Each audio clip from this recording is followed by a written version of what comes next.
संत दादू दयाल का उपदेश। आपा मेटै हरि भजै, तन मन तजै बिकार। निर्बैरी सब जीव सों, दादू यह मत सार। दादू दयाल की शिक्षा कुछ विस्तृत रूप में इस भाग के पश्चात द्वितीय भाग में संत दादू दयाल के कुछ संकलित पद के अंतर्गत दी जाएगी। इसलिए हम यहाँ पर केवल उनके उपदेश की एक संक्षिप्त रूपरेखा प्रस्तुत कर रहे हैं, जिससे कि दादू की मूलभूत शिक्षाओं का परिचय मिल जाए और साथ ही यह पता चल जाए कि इस ऑडियो पुस्तक में जिन पदों का संग्रह किया गया है वे उनकी शिक्षा के कितने प्रमुख और महत्वपूर्ण अंग हैं। इसमें थोड़ी पुनरावृत्ति का आभास हो सकता है, किंतु इसके द्वारा श्रोताओं को दादू के संदेश के मौलिक तत्वों को उचित संदर्भ में समझने में सहायता मिलेगी। दादू के अनुसार मानव जीवन ही अनंत काल से चले आते हुए जन्म मरण के चक्र से छुटकारा पाने का एकमात्र अवसर प्रदान करता है। इसलिए इसे मुक्ति का दरवाज़ा कहा गया है। यदि इस मूल उद्देश्य की पूर्ति ना की गई तो परमात्मा की प्राप्ति का यह अनमोल और दुर्लभ अवसर व्यर्थ ही चला गया। जैसा कि दादू ने कहा है, ऐसा जन्म अमूल्यक भाई, जामे आए मिले राम राई। मनीषा देह मुक्ति का द्वारा, जीवत मेला ना भया, जीवत परस न होई। जीवत जगपति ना मिले, दादू बूढ़े सोई। जिस परमात्मा की हमें खोज है वह हमसे कहीं दूर नहीं है, हम में से प्रत्येक के अंदर है। पूजन हारे पास है, देही माहे देव। दादू ता कौ छाड़कर, बाहरी मांडी सेव।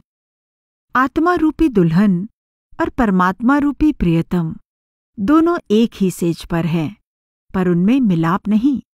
हो भी कैसे? आत्मा तो गाफिल होकर सो रही है। खालिक जागे जियरा सोवे, क्यों करी मेला होवे। सेज एक नहीं मेला, तात है प्रेम ना खेला। साईं संग ना पावा, सोवत जन्म गवावा। गाफिल नींद ना कीजै, आव घटै तन छीजै। दादू जीव अयाना, झूठे भरम भुलाना। अपने ही अंदर निवास करने वाले प्रियतम से मिलाप ना होने का क्या कारण है? मन या अहंकार का पर्दा ही प्रियतम परमात्मा को उसकी प्रेमी आत्मा से अलग रखता है। मन द्वारा पैदा किए गए भ्रम या अज्ञान के कारण आत्मा यह नहीं समझती कि वह परमात्मा से अभिन्न है। अपनी इस अभिन्नता या एकता का ज्ञान ना होने से अपने अलग अस्तित्व या अहंकार की भावना पैदा होती है और मनुष्य मैं तू की अनेकता और भ्रम में खोया रहता है। अतः मन ही इस सारे अनर्थ की जड़ है। मन को बेरोक टोक सदा नीचे गिराने वाले इंद्रिय सुखों के पीछे दौड़ने से रोकना या वश में करना प्रायः असंभव हो गया है। पर जब तक इसे रोककर स्थिर नहीं किया जाएगा, परमात्मा की प्राप्ति असंभव है। जैसा कि दादू का कहना है, मेरे आगे मैं खड़ा, तात है रहया लुकाई। दादू परगट पीव है, जे यह आपा लाई। हस्ती छूटा मन फिरै, क्यों ही बंध्या न जाए। बहुत महावत पची गए, दादू कुछ न बसाई। जब लग यह मन थिर नहीं, तब लगे परस न होई। दादू मनवा थिर भया, सहज मिलेगा सोई। हमारे भयंकर शत्रु मन की चंचलता को रोकने का कारगर साधन है नाम भक्ति। मन स्वाद का आशिक है, इसलिए यह तब तक सांसारिक इंद्रिय सुखों का त्याग नहीं कर सकता जब तक इसे इन सुखों से कहीं अधिक ऊंचा और मीठा स्वाद न मिले। शब्द या नाम परम आनंदमय परमात्मा का स्वरूप होने के कारण मधुरतम अमृत से भरा हुआ है, जिसे चखकर मन सदा के लिए तृप्त हो जाता है। दादू साहिब कहते हैं, कोटि जतन कर कर मुए, यह मन दह दिसि जाए। राम नाम रो क्या रहे, ना ही आन उपाई। दादू साध सबद सौ मिली रहे, मन राखे बिलमाई। साध सबद बिन क्यों रहे, तब ही बिखरी जाई। अहो नर नीका है हरि नाम, दूजा नहीं नाउ बिना नीका। कहिले केवल राम, निर्मल सदा एक अविनाशी। अजर अकल रस ऐसा। परमपिता परमात्मा का रूप होने के कारण एकमात्र शब्द या नाम में ही युग युग से संचित कर्मों के विशाल भंडार को नष्ट करने की शक्ति है तथा उन मंडलों में ले जाने का सामर्थ्य है जहां कर्मों का विधान हमें नहीं छू सकता। कर्मों के कानून से हम तब तक नहीं बच सकते जब तक हम त्रिलोकी के मंडल को, जहां कर्मों का कानून लगातार चलता रहता है, पार ना कर लें और परम पिता से मिलकर एकाकार ना हो जाएं, जो सबका संचालक है। जैसा कि दादू साहिब ने कहा है, एक मुहूर्त मन रहे नाव निरंजन पास। दादू तब ही देखता सकल कर्म का नास। कर्म फिरावे जीव कूं, कर्मों कूं करतार। करतार कूं कोई नहीं, दादू फेर अनहार। नाम, जो मन के विकारों और कर्म के जंजालों को नष्ट करने का एकमात्र प्रभावपूर्ण साधन है, केवल देहधारी पूर्ण गुरु द्वारा प्राप्त हो सकता है। केवल उन्हीं के पास परमात्मा के भवन की कुंजी है। पूरे गुरु के बताए हुए साधन का अभ्यास करने और उनके उपदेश के अनुसार जीवन को ढालने से साधक नाम, शब्द या परमात्मा में मिल जाता है। जैसा कि दादू साहिब के शब्दों से स्पष्ट है, दादू दत्त दरबार का को साधु बांटे आई। तहाँ राम रस पाइये, जहाँ साधु तह जाई। दादू देव दयाल की गुरु दिखाई बाट। ताला कुंची लाई करे, खोले सबे कपाट। सतगुर सबद उल्लंघ्य करे, जिन कोई शिष जाए। दादू पग पग काल है, जहाँ जाए तह खाए। शब्द, नाम या परमात्मा पूरे गुरु से ही क्यों मिलता है?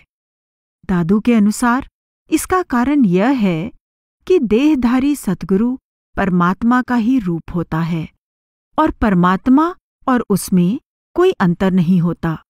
इसलिए निराकार परमात्मा तक पहुंचने के लिए उसके साकार स्वरूप सतगुरु का सहारा लेना आवश्यक होता है। दादू ने स्पष्ट कहा है, आप निरंजन यों कहे, कीर्ति करतार। मैं जन सेवक द्वै नहीं, एकै अंग सार। ज्यों यहु काया जीव की, त्यों साईं के साध। दादू सब संतोखिए, माहें आप अगाध। परमात्मा प्रेम स्वरूप है, इसलिए पूरे गुरु द्वारा बताया हुआ मार्ग प्रेम और भक्ति का मार्ग होता है। परमात्मा के प्रति सच्चा प्रेम विरह की तीव्र वेदना द्वारा उमड़ता है और प्रेमी प्रेम द्वारा अपने आप को यानी अहम भाव को मिटा देता है। वह एक जीवित मृतक हो जाता है। चेतना की धारा को शरीर के 9 द्वारों से हटाकर तीसरे तिल में एकत्र करने के अभाव को संतों की भाषा में जीते जी मरना कहा जाता है, क्योंकि इस अभ्यास द्वारा चेतन धारा के सिमटने की क्रिया ठीक मृत्यु के समय की क्रिया जैसी होती है। पंथीड़ा पंथ पिछाणी रे पीव का, गही बिरहे की बाट। जीवत मृतक हुए चले, लंघे औघट घाट पंथीड़ा। जीवत माटी हुए रहे, साईं सन्मुख होई। दादू पहली मरि रहे, पीछे तो सब कोई।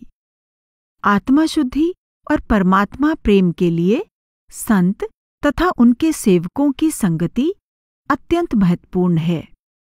इसलिए इस बात पर विशेष बल दिया जाता है कि अभ्यासी साधक संत या साधु की संगति करे और असंत या असाधु की संगति से दूर रहे।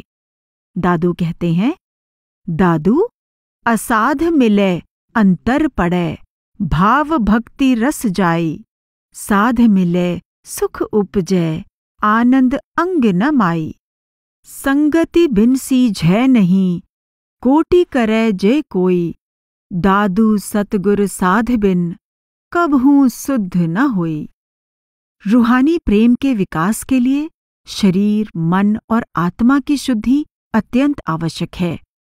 ये तीनों परस्पर संबंधित हैं। इसलिए एक की शुद्धि या अशुद्धि का दूसरे पे अवश्य असर पड़ता है। इससे स्पष्ट है कि अभ्यासी को अपने शरीर की शुद्धि के लिए मांस, मछली, अंडे और शराब से परहेज रखना अनिवार्य है।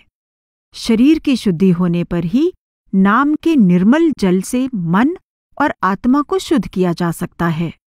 शारीरिक शुद्धि के बिना नाम का अभ्यास सफल नहीं हो सकता। अंधे को दीपक दिया, तो भी तिमर न जाई, सोधी नहीं शरीर की, तासनी का समझाई। मांस आहारी मद पिवै, विषय बिकारी सोई, दादू आत्म राम बिन, दया कहाँ थे होई। दादू राम नामम जलमम कृत्वा, स्नानम सदा जितः, तन मन आत्म निर्मलम, पंच भूपा पंगतः। परमात्मा हमारे अंदर है, इसलिए उसे प्राप्त करने के लिए केवल अंतर्मुखी साधना या अभ्यास की ही आवश्यकता होती है। सभी बाहरी धार्मिक क्रियाएं या कर्मकांड व्यर्थ और निष्फल सिद्ध होते हैं। इस संबंध में दादू ने स्पष्ट रूप में कहा है, ऊपरी आलम सब करे, साधु जन घट माहि, दादू एता अंतरा, ताथे बनती नाहि। दादू कोई दौड़े द्वारिका, कोई काशी जाहे, कोई मथुरा को चले, साहिब घट ही माहे। अंत में इस बात को अच्छी तरह समझ लेना चाहिए कि संतों की शिक्षा किसी कल्पना या किसी की सुनी सुनाई बात पर आधारित नहीं होती।